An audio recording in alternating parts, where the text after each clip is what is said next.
আচ্ছা, যখন তুমি নাম করতে শুরু করলে তখনও তো তুমি নবীন, নতুন নাম মাত্র করছো।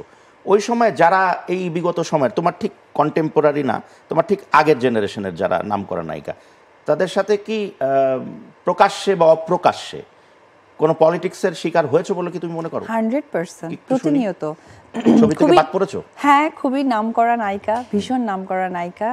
যেহেতু এটা কি ওই ভীষণ নাম করা নায়িকা না এটা অন্য আরেক ভীষণ নাম করা নায়িকা? না, অন্য আরেক ভীষণ নাম করা। যে নায়িকাকে অলওয়েজ আমরা অনেক বেশি আইডল মনে করি, আমরা সকলের নায়িকার, মানে এখনকার জেনারেশন প্রত্যেকটা নায়িকার সবচেয়ে বড় একজন। তো সেই নায়িকা যেটা হয়েছে যে আমার 2-3টা সিনেমা, আমার খুব কাছের মানুষ, আমার খুব কাছের হিরো, তাকে বলা হয়েছে যে এটাতে আমি হলে খুবই ভালো হয়। আচ্ছা, মানে উনি হলে খুব ভালো। হ্যাঁ হ্যাঁ, সে হলে খুব ভালো হয় এবং হয়েছে সেটা।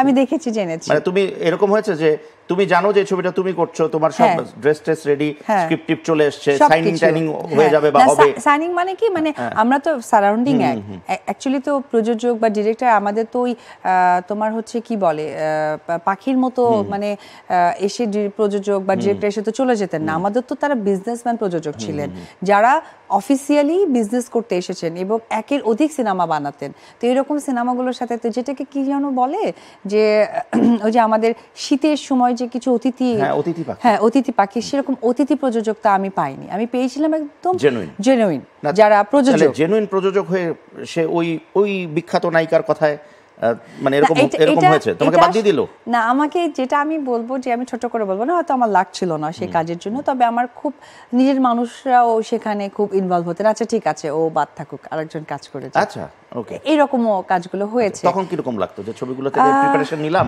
ক্যারেক্টারে ঢুকলাম, হ্যাঁ, তারপরে আমি না ভাবতাম ক্যারেক্টার থেকে তো ক্যারেক্টার ছবি থেকে বাদ হয়ে গেল। আমি আবার দাদা খুব কষ্ট বা খুব মানে মানুষ যেটা কিনা অনেক বেশি ফ্রাস্ট্রেটেড হবে সেটাকে আমি খুবই নরমাল নেই, কারণ মানুষ আমার থেকে শেখার চিন্তাটা তো আমার ছোটবেলা থেকেই।